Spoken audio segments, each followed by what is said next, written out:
All right, now that we have all of our panels made, we're going to start tweaking and modifying these, but we'll do that as we go along. So right now, however, I want to go ahead and start thickening all the various panels.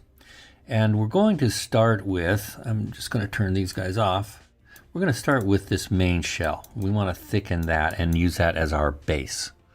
All right, so first thing I'm going to do is I'm going to right click on that and I'm going to go down and duplicate it, right? And just make a safety backup. I'm just going to drop this in the backups folder and I'm going to rename this. Let's call this, let's just call this inner shell. All right, there we go.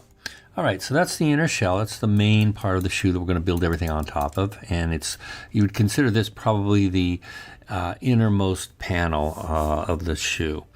Now there are a couple of ways we can thicken this model. It's actually 3 ways, but the third one's a little complicated. But the easiest 2 ways that I know of here is to either use this thicken tool, which is in the polygon toolbox.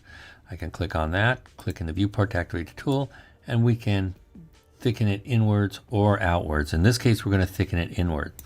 And the reason why is that we don't want to cover up the other panels that we created on the outside layer. We want to leave this outside alone.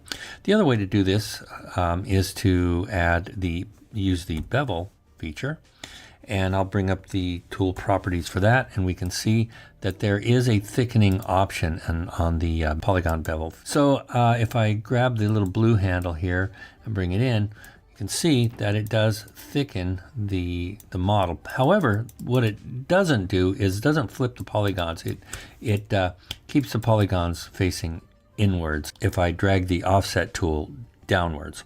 So all I have to do, however, is just hit the F key, and that flips the polygons in the correct direction so that they are facing outwards.